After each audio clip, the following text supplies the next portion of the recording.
Assalamualaikum warahmatullahi taala wabarakatuh dan salam sejahtera. Bertemu kita sekali lagi pada hari ini dalam kelas matematik PDPR bersama Cikgu Zurin. Hari ini kita akan terus pada bab 3.0 wang, tajuk bijak urus wang. Standard kandungan bagi pelajaran hari ini ialah 3.3 pengurusan kewangan, standard pembelajaran 3.3.1 merancang bajet harian, mingguan dan bulanan bagi mencapai matlamat kewangan jangka pendek. 3.3.2 merekodkan simpanan dan perbelanjaan bagi mencapai matlamat kewangan. Murid boleh rujuk buku teks muka surat 118, tajuk bijak urus wang. Cantiknya set catur ini. Satu hari nanti, saya ingin membelinya. Zali, kamu perlu berjimat. Simpan lebih dan kurangkan belanja.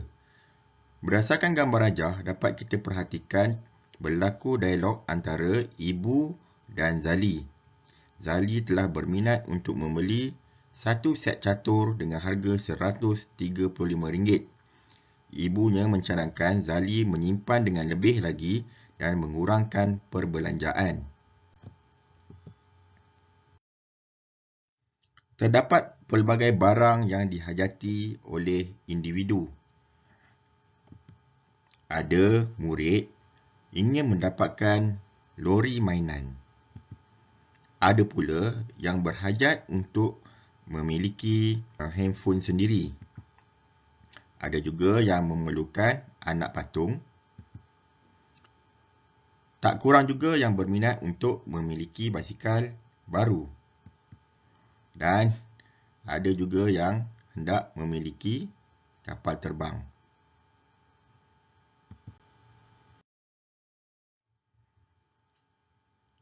Bajet harian minggu 1. Untuk menyimpan, murid-murid digalakkan untuk membuat bajet harian.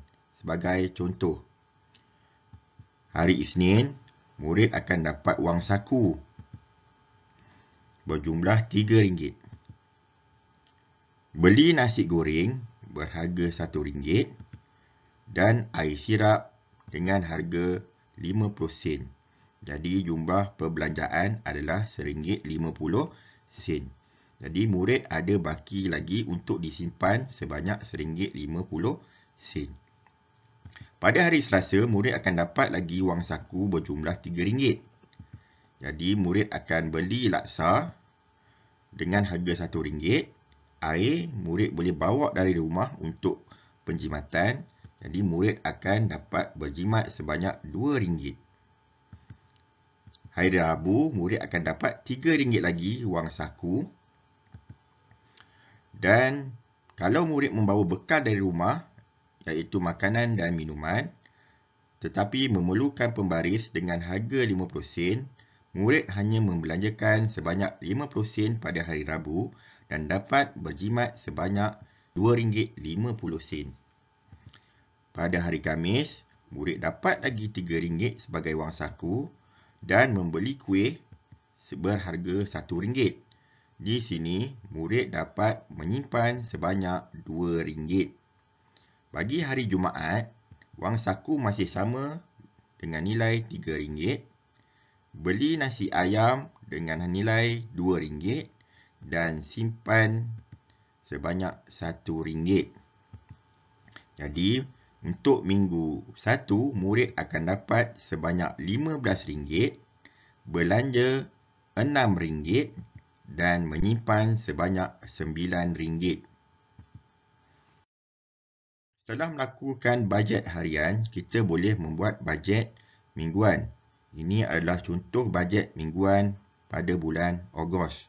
Pada minggu 1, murid dapat wang sebanyak RM15 dan membelanjakan sebanyak RM6. Jadi murid dapat menyimpan sebanyak RM9. Untuk minggu yang kedua, murid masih dapat RM15, belanja RM8 dan bakinya RM7 bolehlah disimpan. Minggu yang ketiga masih mendapat RM15, belanja RM7 dan simpan RM8. Minggu yang keempat dapat wang RM15, belanja RM9 dan simpan RM6. Jadi jumlah wang yang dapat adalah RM60, belanja RM30, simpanan bagi bulan Ogos ialah RM30.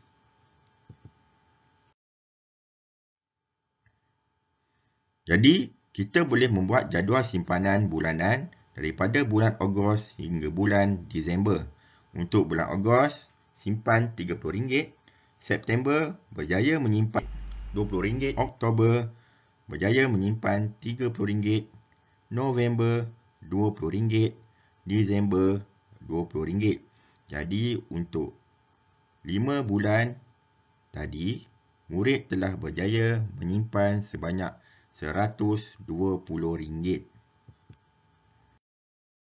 Cara simpan wang. Wang yang kita perolehi tadi bukan saja boleh digunakan untuk membeli barangan, tetapi boleh juga disimpan untuk kegunaan di masa hadapan ataupun di waktu perlu. Terdapat berbagai pilihan untuk kita menyimpan wang. Yang pertama, kita boleh menyimpan wang di dalam bank. Terdapat berbagai bank di Malaysia, antaranya CIMB Bank dan Maybank. Biasanya, bank akan memberikan keuntungan sebanyak 1 hingga 3% kepada penyimpan. Cara yang kedua, kita boleh menyimpan di dalam tabung haji. Bukan saja boleh digunakan untuk menunaikan haji, tetapi boleh juga menjadi sebagai tempat pelaburan.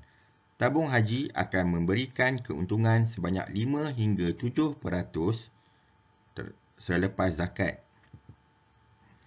Amanah saham. Ini adalah pilihan yang ketiga. Amanah saham biasanya akan memberikan keuntungan sebanyak 7 hingga 8%. SSPNI, Skim Simpanan Pendidikan Nasional, digunakan untuk menyimpan wang murid-murid dan digunakan sebagai pendidikan di masa hadapan. Mengapakah kita perlu merekod simpanan dan perbelanjaan? Yang pertama, bagi mengelakkan hutang, di mana kita berbelanja lebih daripada simpanan. Yang kedua, simpan wang untuk masa hadapan. Yang ketiga, kita dapat mengawal belanja berlebihan. Dan yang keempat, kita dapat memastikan keperluan didahulukan. Sekian saja pelajaran pada hari ini. Cikgu harap dengan perkongsian ini, murid-murid akan dapat merancang bajet harian, mingguan dan bulanan bagi mencapai matlamat kewangan jangka pendek, merekodkan simpanan dan perbelanjaan bagi mencapai matlamat kewangan. Hingga jumpa lagi. Bye.